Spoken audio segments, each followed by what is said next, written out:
ये स्टूडेंट्स, आज की इस वीडियो में हम लोग बात करेंगे difference between ODE and PDE. सबसे ज़्यादा बच्चे यहीं पर कंफ्यूज होते हैं। आज का हमारा टॉपिक है difference between ODE and PDE. देखिए, सबसे पहला डिफरेंस मैंने आपको सबसे पहले बता दिया था कि जो ओडीई में होते हैं उसमें इंडिपेंडेंट वेरिएबल कितने इंडिपेंडेंट वेरिएबल होते हैं? एक। ठीक है। और पीडीई में कितने इंडिपेंडेंट वेरिएबल होते हैं? इंडिपेंडेंट वेरिएबल एक से अधिक, यानी या तो दो होंगे या फिर दो से ज़्यादा होंगे। बात समझ रहे हैं? ये तो मैंने आपको बताया था। अब बात है कि ओडीई और पीडीई को सॉल्व करने का जो तरीका होता है क्या होता है। जैसे मान लीजिए हमने एक लिया question x² plus y² equal to a. मान लीजिए मैंने इसको लिया और इसको आपको सॉल्व करना है। ठीक है। एक बार हम लोग इसको सॉल्व करते हैं ओडीई के आधार पर। ठीक है। तो जैसे ओडीई में क्या होते हैं, एक इंडिपेंडेंट वेरिएबल होते हैं। अब जैसे यहाँ पर x है और y है, तो जैसे कि यहाँ तो अगर x अगर इंडिपेंडेंट है तो y आपका डिपेंडेंट है, और अगर y आपका इंडिपेंडेंट है तो x आपका डिपेंडेंट है। बात समझ रहे हैं? यहाँ पर क्या होंगे, केवल और केवल एक ही इंडिपेंडेंट वेरिएबल होंगे। अब हम लोग का मन है कि हम लोग किसको बनाएं अभी। अब x को इंडिपेंडेंट बनाएं या फिर y को। इंडिपेंडेंट क्या होता है, जैसे dy अपॉन dx है, तो नीचे जो है जिसके रिस्पेक्ट में हम लोग डिफ्रेंशिएट करेंगे वह उसको हम लोग क्या बोलेंगे, इंडिपेंडेंट बोलेंगे। आप समझ रहे हैं? और इसी को अगर हमने dx अपॉन dy लिखा तो ये जो y dy जो नीचे है जिसके रिस्पेक्ट में y के रिस्पेक्ट में कर रहे हैं, तो यहाँ पर y हमारा इंडिपेंडेंट हो जाएगा। बात समझ रहे हैं? तो यहाँ पर हम किसको बनाएंगे मेरे आधार से चलेगा, क्योंकि अगर मान लीजिए क्वेश्चन में नहीं गिवन है तो हम यहाँ पर अपने मन से बना सकते हैं। और यहाँ पर dy, यहाँ पर y और x दोनों नहीं रहेगा, बल्कि कोई एक रहेगा। बल्कि यहाँ पर कोई एक होगा हमारा, बल्कि सारा नहीं होगा, कोई एक हमारा क्या होगा, यहाँ पर कोई एक हमारा यहाँ पर डिपेंडेंट होगा। तो कोई एक होगा, इसका मतलब देखिए कोई एक हमारा क्या होगा, इंडिपेंडेंट होगा। सॉरी मैंने डिपेंडेंट बोल दिया। तो कोई एक हमारा इंडिपेंडेंट होगा। तो यहाँ पर अगर x को अगर हम लोग इंडिपेंडेंट बनाते हैं तो y डिपेंडेंट होगा, और अगर y को इंडिपेंडेंट बनाएंगे तो x हमारा क्या होगा, डिपेंडेंट होगा। और चलिए मान लीजिए हम लोग इसको डिफ्रेंशिएट करते हैं, differentiation with respect to x। अगर हमने x के रिस्पेक्ट में डिफरेंशिएट किया तो यहाँ पर x हमारा क्या हो गया, इंडिपेंडेंट हो गया, तो हमारा y यहाँ पर क्या होगा, डिपेंडेंट होगा। अगर x के रिस्पेक्ट में अगर हमने डिफरेंशिएट किया तो x² को हम लोग लिखेंगे 2x इंटू। ठीक है। चलिए देखिए, अभी मैं आपको एकदम सिंपल से बताता हूँ। जैसे हमने किसके रिस्पेक्ट में किया, x के रिस्पेक्ट में, तो d upon dx x² plus d upon dx y² plus बराबर है d अपॉन dx यहाँ पर a। तो जैसे हम लोग x² यानी x के रिस्पेक्ट में x² करेंगे तो x² का हो जाएगा 2x into dx upon dx plus y² का उसी प्रकार से हो जाएगा 2y into dy upon dx। और ये हमारा कांस्टेंट है जिसका क्या हो जाएगा, 0 हो जाएगा। और dx कट के 1 बचेगा, 2x इंटू 1 तो 2x बचा, plus 2y dy upon dx बराबर 0। तो यहाँ से अगर हम लोग 2 कॉमन ले लेंगे तो x plus y dy upon dx बराबर 0। तो क्या हो गया, x plus y dy upon dx बराबर 0। ठीक है। तो देखिए कैसे मैंने सॉल्व किया, और ये है हमारा ओडीई का सॉल्यूशन। बात समझ रहे हैं? और हमने यहाँ पर x के रिस्पेक्ट में किया, आप चाहे तो y के रिस्पेक्ट में भी कर सकते हैं, आप चाहे यहाँ पर y के रिस्पेक्ट में भी कर सकते हैं। और अगर चलिए मान के चलते हैं कि अगर हम लोग इसको y के रिस्पेक्ट में करें तो differentiation with respect to y, तब हम लोग d अपॉन dy लिखेंगे। ठीक है। x² plus d upon dy y² बराबर d अपॉन dy a। अब जैसे x² का करेंगे तो ये हो जाएगा 2x। ठीक है, 2x हो गया, और यहाँ पर हो जाएगा dx अपॉन dy प्लस ये हो जाएगा 2y dy अपॉन dy बराबर कांस्टेंट का डिफरेंशिएट करेंगे तो 0 हो जाएगा।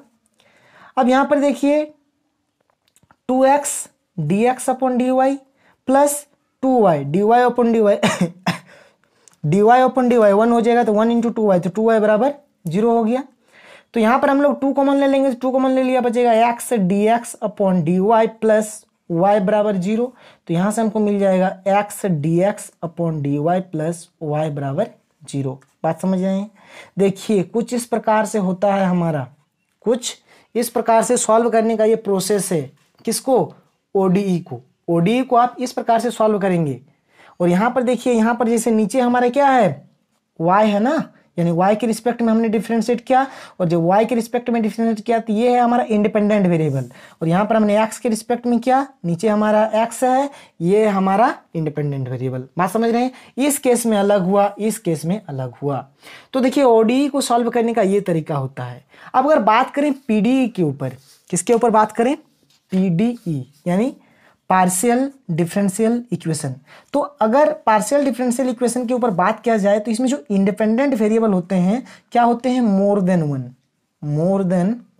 वन, यानी एक से ज़्यादा होगा। अब एक से ज़्यादा होगा यानी 2 होगा, या फिर 2 से ज़्यादा होगा। अब देखिए, अब हम लोग बात करते हैं पीडीई के ऊपर। कहने का मतलब, अगर आप इसी क्वेश्चन को अगर पीडीई में सॉल्व करते तो किस प्रकार से करेंगे, या फिर अगर आप दूसरा क्वेश्चन से लेते हैं तो आप उसको किस प्रकार से सॉल्व करेंगे। तो सबसे पहले मैंने आपको कुछ नोटेशन पढ़ाया था, तो आप उस नोटेशन का थोड़ा सा स्मरण कीजिए। आप डिफ्रेंशिएट करेंगे, ठीक है। अगर मान लीजिए जैसे अभी ये ओडी था, अगर इसको अगर हम लोग फिर से एक्स के रिस्पेक्ट में डिफ्रेंशिएट करते तो क्या होता? इसको चाहे तो हम फिर से तो x के रिस्पेक्ट में डिफरेंशिएट कर सकते हैं, इसको चाहे तो हम फिर से y के रिस्पेक्ट में डिफरेंशिएट कर सकते हैं। अब जैसे फर्स्ट टाइम डिफरेंशिएट करेंगे तो हमको dy अपॉन डी एक्स मिलेगा, सेकंड टाइम करेंगे तो d2y upon d x square मिलेगा, थर्ड टाइम करेंगे तो d3y upon d x Q मिलेगा। इसमें अगर और एंड सो ऑन ये प्रोसेस इस प्रकार से चलता रहेगा। इसमें जैसे हमने किया फर्स्ट टाइम किसके रिस्पेक्ट में किया था? y के रिस्पेक्ट में, तो dx अपॉन dy मिला। सेकंड टाइम करेंगे तो d2x अपॉन dy स्क्वायर मिलेगा। थर्ड टाइम करेंगे तो d3x अपॉन dy क्यू मिलेगा। और इस प्रकार से ये चलता जाएगा प्रोसेस। और इसी प्रकार अगर हम लोग यहाँ पर देखें नोटेशन, अगर हम लोग इसमें देखें किसमें? पीडीई में, तो जो फर्स्ट टाइम डिफरेंशिएट होगा, जैसे मान लीजिए हमने कोई z एक फंक्शन लिया, तो फर्स्ट टाइम तो डिफरेंशिएट करेंगे तो del z upon del x होगा, सेकंड टाइम करेंगे तो del 2z upon del x square होगा। बात समझ रहे हैं? और इसी प्रकार से ये भी बढ़ेगा। अगर y के रिस्पेक्ट में करें तो del z upon del y होगा, सेकंड टाइम करें तो del 2z upon del y square होगा। इस प्रकार से बढ़ेगा, ठीक है। तो ये चीजें आपको समझ में आ रहा है। तो नोटेशन में हमने क्या पढ़ा था?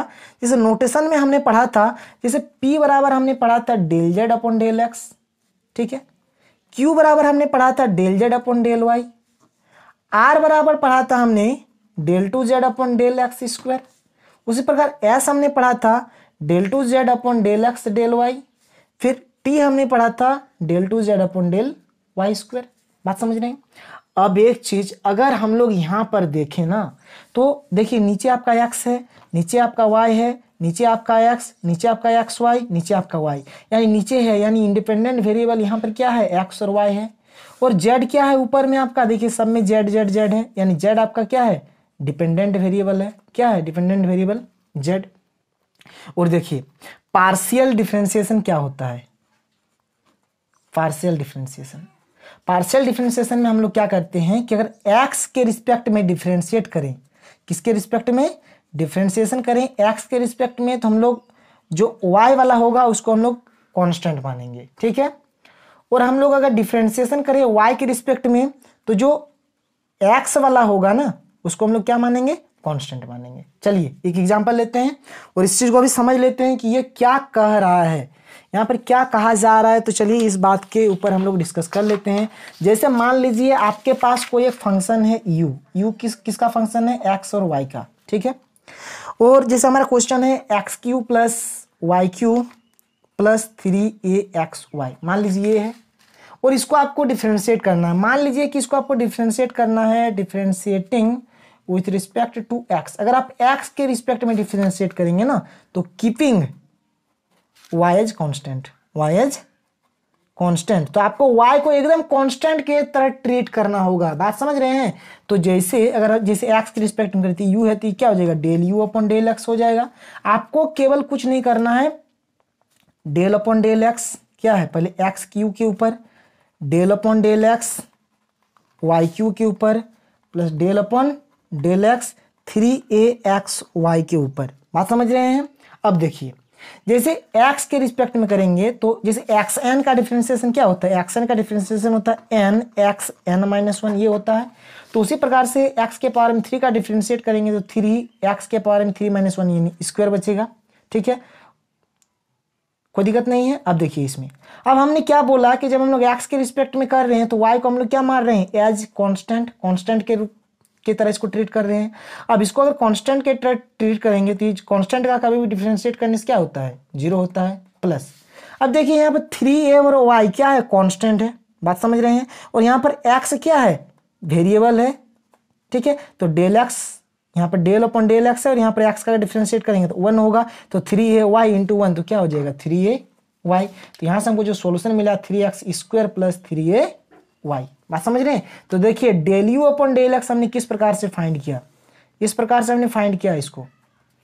बात समझ रहे हैं ना, क्या कह रहा है यहाँ पर। और अगर इसी को अगर हम लोग मान लीजिए जैसे एक्स क्यू यू बराबर है x q plus y q plus 3axy, अगर ये चीज़ है और इसको अगर हम लोग ओडीई के आधार पर देखें तो अगर D u upon d x करें तो क्या हो जाएगा, देखिए ये हो जाएगा 3x3, ठीक है, प्लस वाई क्यू है ना, वाई क्यू है तो वाई क्यू हो तो ये क्या हो जाएगा 3y square d y upon d x plus.